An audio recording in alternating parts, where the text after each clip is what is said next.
here it is, the star of the show. The one that I use probably the most out of any of my vintage PCs, and the one that almost counts as not really a daily driver, but frequent user. This is CreepingNet 486, and unlike all the other machines in this list, this one was built by me. And it has kind of a long history. So this computer is about the 6th or 7th build that I've done in this, what originally was a new old stock Song Cheer XT chassis I bought from BJ Surplus in California. New old stock in 2004. This was back when I still lived in Alabama, people. That's how long I've had this. That's over 15, 20 years ago. So this computer, that's what it is, Song Cheer XT chassis. It's a very similar control panel to the Gem that I have, except if you look over here, you have key lock, which I disabled in this case because I never use these. I kind of hate them because, I mean, I almost want to mount a turbo switch here, but, you know, I don't want to wreck the look of this case. I just leave it unplugged. Reset button, of course, got to have that. No turbo button. The reason some of these just didn't come with a turbo button, and this is like a case from 1984, but it's housing like 1995, 96 era hardware. Over here you have the power LED, of course the obligatory standard green. That's the hard drive LED, that's red, and turbo is amber. Looking in front, now you'll think, dude, you have a 486, why do you have a DVD drive? Something I've been slowly doing over the years. See, I don't consider my computer, my vintage PCs, vintage collector's pieces, or even so much just DOS gaming boxes. I consider these hybrids. What a hybrid is it's a computer designed to give you the full legacy experience, gaming, running whatever software, run the software correctly, but get rid of all the shortcomings. And one of the biggest shortcomings is with optical media starting to go away. Well, I imagine CDRWs are not always the easiest to find, and sometimes I come into amounts of DVD RWs, and sometimes I want to put like 4 gigs of data on here, as I'll talk about a bit. I have this drive caddy in here, but I have more than one of these. When you're running a computer that's vintage and you have a lot of huge hard drives, you have many options to try and get data onto it. And one of them is using the network, but it's slow, it's buggy, and the older computers don't have exactly the best network stacks, so they tend to crash and lock up if you give them too much. So what you end up with is I end up using a DVD instead, or maybe a CDRW, and this drive being a fairly recent vintage drive allows me to do that.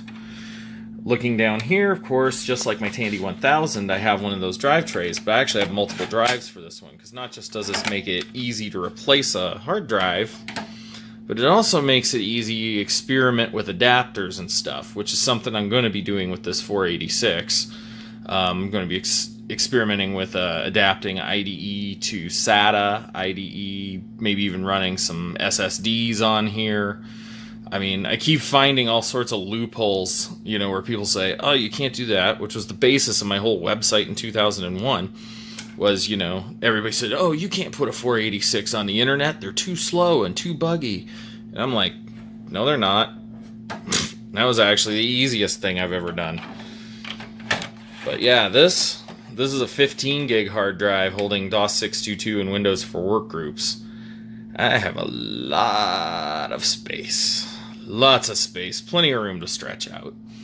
Of course, I have a Mitsumi, I think it's a Mitsumi or a Mitsubishi 3.5 inch 144 meg floppy and a drive bay adapter, of course, because it's an XT case, so there's no 3.5 inch slots. And a 5.25 inch Mitsubishi 1.2 meg drive. This was actually originally, these I think both were originally in the Gem. I took them out and put them in here because I was doing, for a while the 486 was borrowing the Gem's case, and I found these two drives tend to not act up so much with the floppy controller in here. Optimizing variables, that's what it's all about. And here's the back that tells almost the whole story of this computer. So this computer has been at least 3 different machines since 2004. When I first built it out, it was the one we called CreepingNet P200 MMXT. It was supposed to be kind of like a smaller clone of the Gem. It was using the Gem's old Pentium motherboard, the first Gem, the 386, one that looked like a Compact Desk Pro. It had a Pentium motherboard, it had 20 gig hard drive in it, it had dual DVD drives, the whole works, and it was plugged into my TV via an ATI Rage 2 PCI. Then after that, I had moved to Washington, and I wanted a IBM XT, and I couldn't afford one. The prices were going up. This is like 2006, 2007. So Terry Yeager on Vintage Computer Forum gave me 2 XT motherboards, and that's where this tag came from. This was actually from back when it had an XT motherboard in it. I used it like that for many years, and then I got the Tandy 1000, and I just found I'd start paring down because I don't have a lot of time to be doing this stuff, so I started paring it down, and I decided to just go ahead and turn this into something else. So it just kicked around as a random XT, missing parts for a few years. Then 2012, I don't want to go into it, it was kind of sad, but the Cat Computers 486 died, so I ended up scrapping that one, and then I ended up building a new 486 into this case, which I like better because I like the older, early 80s style. Oh yeah, and it has that feature, the Gem has this too, and the old clunky paddle switch. I love the feel of that, and I love having it back there. Plus, it's absolutely hilarious when people are like, how do you turn it off to save power? How do you turn it off? And then you show them, they're like, that's not very logical. I'm like, yeah, it is. Somebody wants to prank you and turn your computer off in the middle of your work. They can't do it. So I love these. I almost wish modern PCs had these. In back, of course, we have a JD Micro Devices 250 watt XT power supply. That's quite meaty for XT, but plenty for a 486. You've got the female IEC adapter here. What these are for is this is for powering your monitor. When I plug this in, I use a IEC cable. Let me see if it's here. Yeah, actually, I have it right here. I have an IEC female to male cable that allows me to plug this end in, the other end into the monitor, and it allows me to power on the monitor. And originally, the old IBM 5151 monitors that this feature was lifted from the original PC. The old 5151 monochromes, that was the only way you could power them because they had the female end on them, unless you decided to just go ahead and put a 120 volt power plug into that extension cord. But I'm not even sure if that would probably void your warranty or something, even as silly as it sounds. That's the standard power connector right there. The vent, you might notice there's no fan screw holes. That's because on XT, the fan is up here and facing up, and it's blowing air down and back out the back through these vents. That's been one problem I've had with this computer is I've had fan failure problems with it, and I think it's just because the fan's laying on their back like that. It puts more wear and tear on the bearings or whatever. Correct me if I'm wrong, but you know, that's been my experience with it. But as these things get older, I'm getting more and more into learning the electronic nuts and bolts of them so I can actually keep them alive without having to buy new parts. God, gotta keep my shirtless because it's over 100 degrees. Okay, let's talk about the back. I've got my AT keyboard connector, DIN 5. Of course, like any AT XT case, you have these extra plugs for the serial parallel ports. Right here in this slot, this is just an empty slot because motherboard only has 7 slots instead of the usual 8. I'll get to that later. This is my VLB serial parallel port card with an extra bracket for the game controller and the DB25 serial port. That's the DB9 serial port and the parallel port. And the game port's inactive, by the way. I disabled it because it conflicts with this guy here. Right down here we have my S3 805 2 megabyte VISA VLB graphics card, a Linksys Etherfast plug and play Ethernet card, ISA, an ISA Sound Blaster AWE 64 Platinum model, and I don't know if there's something behind that or not. I don't know, but we'll take a look at it later. Oh yeah, and you can tell it's one of my builds because I use modern thumb screws on the back, so I don't even have to use a screwdriver. Nice. And now we're looking at the inside of the case. Of course, doesn't that look familiar? It looks almost like the same mounting pattern used on the Gem 286. I took the internal speaker completely out. I just don't have a need for one because, well, I run my Sound Blaster card through. I run it through my Sound Blaster. We're taking a look here. We have a. This is kind of crazy, but this motherboard actually can have a flash BIOS put in it. So I could actually put a chip in here that would allow it to be flashed. But this is a non-flashable chip. I think this is like not even an EEPROM. I think it's like a factory ROM or something like that. It's a Ward BIOS, pretty much similar to any Ward BIOS you find today. This 486 really is like the center point between where PCs really became modern. You got a chipset that's a mixture of VIA and I think some S3 stuff or SIS stuff. This is a mod I did. This is actually a battery bracket holder from a Pentium 4, and I soldered it into the motherboard. It originally had a little tiny hearing aid battery soldered here, but it was completely dead. So I put this in. This is a CR2302 modern battery like you'd use for the CMOS on any modern PC, and I just soldered it right in, and it works great. It's held its settings for over, I don't know, almost 10 years now. And here's all the connectors on the motherboard you typically have, except for this unique one. I mean, right here's key lock and power light, so I guess it is enabled. I just don't use it. That's for the internal speaker. That's for reset, and that's for turbo. And the turbo LED, of course, because you can see I have no turbo switch, so it's not populated. Right here, this is a piece of modern tech.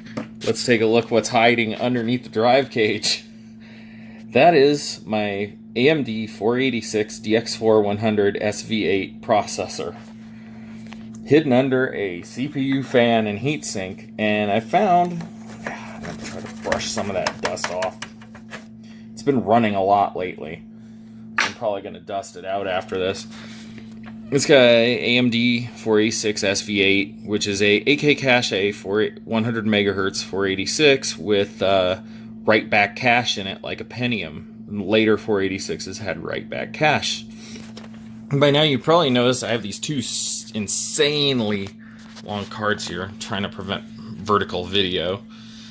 These two insanely long cards go to these brown slots in front of these ISA slots. This is your VLB local bus. This is like a precursor to PCI Express 16X or AGP. This was a processor-specific bus for the 486. Also worked with the Pentium, but the 486 is really the generation this is the most identified with. What this bus is a 32-bit direct access to the processor bus for fast cards like this S3805 2 megabyte VLB graphics card and this PTI 255W IDE Super IO controller card is what they call it. There's my Linksys, plug and play, no boot ROM. Works great. And that's the Sound Blaster AWE64, and you can see I've got everything tapped so then it all goes through the sound card. Right there's that Sound Blaster connector right there, and there's the connector to the DVD ROM drive down there. You can see my drive caddy down there, and this one still has the fan on it. I only have two SIMs in here. This board can take up to 128 megabytes of RAM, but I only have 64 in it because I found at 128 this thing became incredibly buggy. Basically at 128 megabytes I start getting parity errors, and I think it's because it's got an older BIOS revision, which is how I figured out why the flash BIOS the chip in it is not a flashable chip, because I was trying to update the BIOS so it would maybe handle these 128 megabytes of RAM better. And if you're looking, I don't know if I can show it, I may have to edit in a picture afterward, but down here is 5 chips. That includes 4 SRAM and a tag RAM module, and that's the 512 kilobyte level 2 cache. Here's the old power supply I bought from BJ Surplus years later. Yeah, it's the JD Micro Devices. and it's running great, and it's actually staying reasonably clean considering how much I run this machine. This machine runs for like 24 hours sometimes. I had it running actually 24/7, 365 for over an entire year, and it never crashed or locked up once. Except for the times I had 128 megs in it, but this is the best 486. I consider this my magnum opus of what I've built over the years, considering I've built probably over about like 30 or 40 different 486 systems intended for daily use, custom use, and gaming use. I also use this thing to program, and it does work as a digital audio workstation. Now let's take a look at some software. Now we're going to talk about the 486 functionally. Let me power her on. Yes, there's that Phoenix GenDAC BIOS. Let's see my 64 megs RAM counting up. Right now we're just running with the Windows 3.1 drive. So as you can see, DX4-100, 64 megs of RAM, 512K level 2 cache, huge drive overlay on it.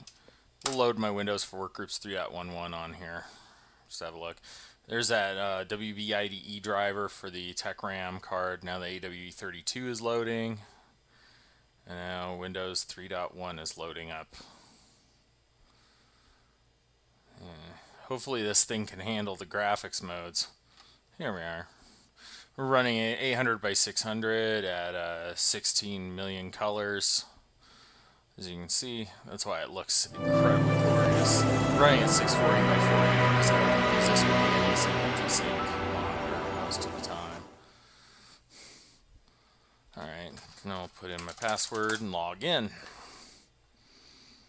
And as you can see, I've got, some of my game development stuff there, including Create Interactive Adventures. Let's just take a round. So here we are. We've got About Program Manager. There it is. Yeah, I put the number of support ended in. I was trying to do support ended in 2007. I do all my own support. I've got The Sims in here. I've got all that stuff. All these old games. But yeah, I can access the internet from here too. I use Opera 3.62. So if you want to see it actually run on the internet, here's a vintage 486 on the internet. Now it's in evaluation. I gotta go ahead and put the registration code, but I haven't done that yet, so I'm just gonna run it in evaluation mode for right now. Now we're gonna close that sidebar out. Nothing's gonna work, by the way, right off the bat, because it's view, button bar,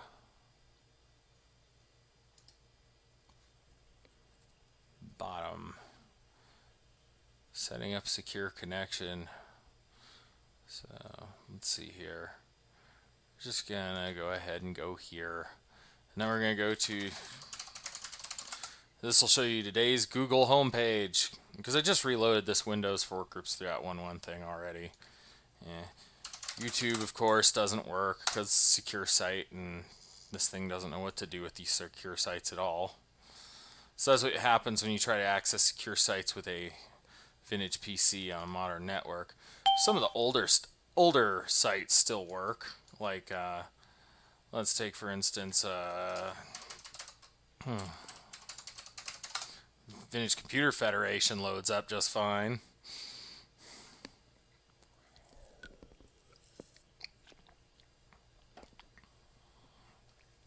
Well, sort of just fine. That's what the modern internet is like in Windows Workgroups 3.11 in 2018. Barely usable, but still usable for IRC and other stuff. So let's get out of Windows and we'll go look at the specs on this machine. Alright, let's go to dcolon, utility. And it's structured just like my Tandy is. I have 4 drives. I have D is apps, E is games, F is miscellaneous stuff. So I just have all that on there. I'll make game development.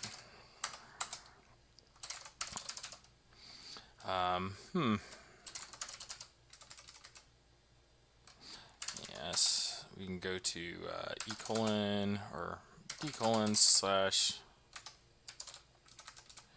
d slash emulate.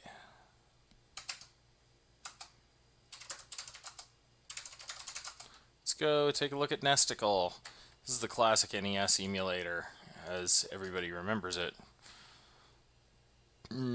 Let's play something. Let's play some Adventure Island. And I'm using a Microsoft Sidewinder gamepad because I have the Terminate Stay Resident driver for it. All programmed and ready to go. And at this point, I will leave ya.